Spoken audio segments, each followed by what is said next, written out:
MotorWeek is made possible by Auto Value and Bumper to Bumper and TireRack.com. Change has always happened slowly at Volvo. They prefer evolution to revolution.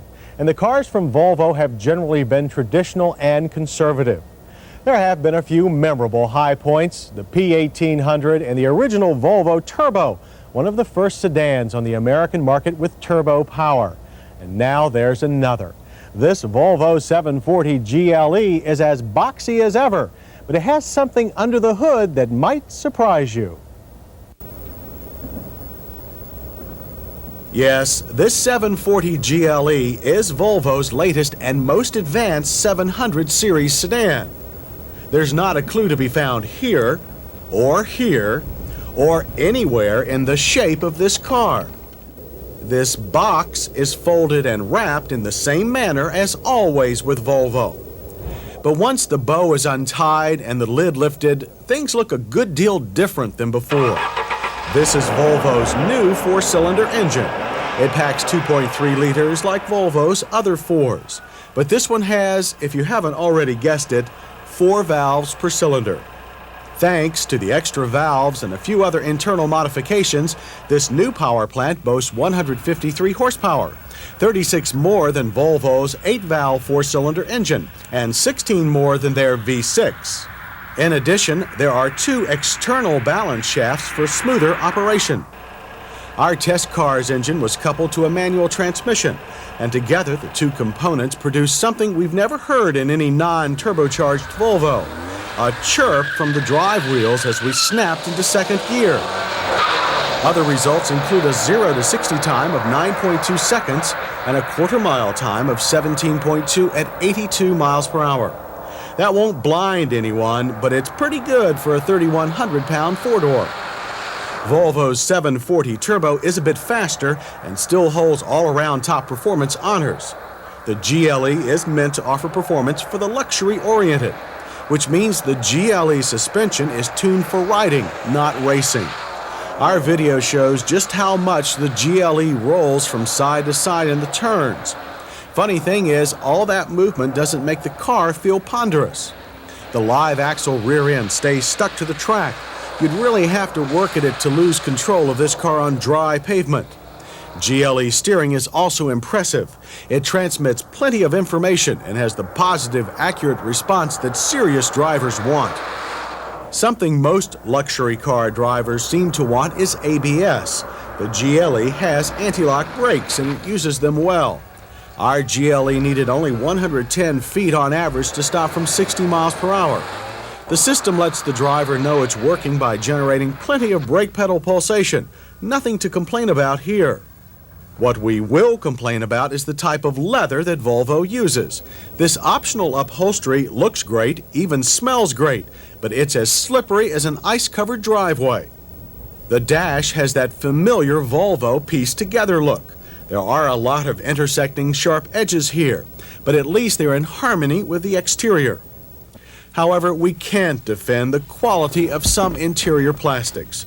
You won't find cheap-looking add-ons like this in a Honda, and we don't expect them here. Information on the dash is displayed in a straightforward fashion.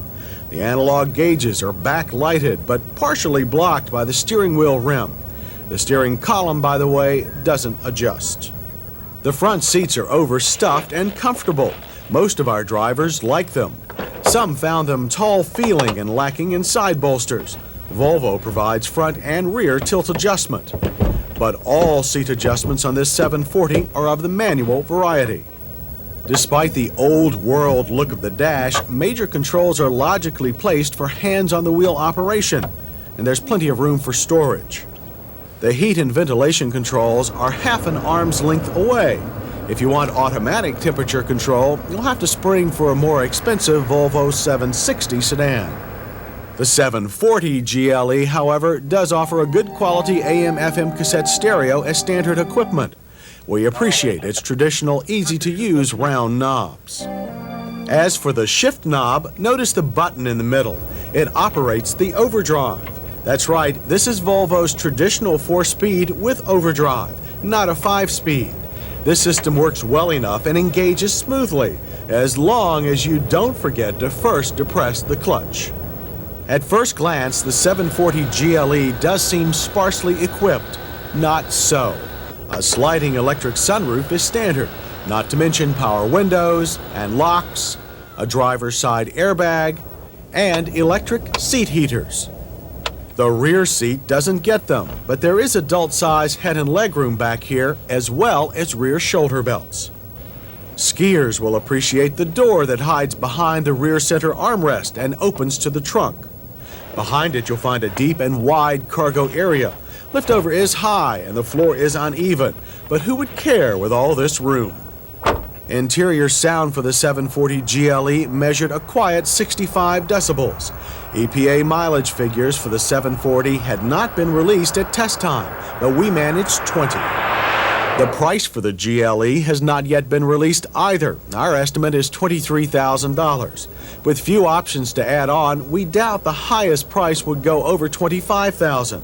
Figure another $1,000 if you want the station wagon version. For comparison, a BMW 325i four-door would cost slightly more than the Volvo. It offers better acceleration and crisper handling, but it lacks the Volvo's trunk and interior room. A Saab 9000 CD also offers better acceleration plus smoother styling.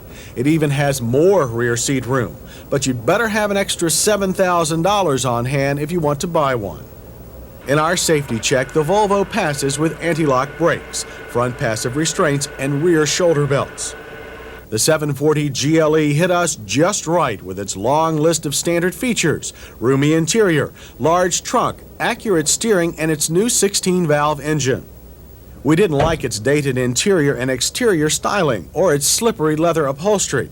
The choice of some interior plastics also bugged us, and we wish Volvo would design a real 5-speed transmission to replace the clunky 4-speed overdrive unit.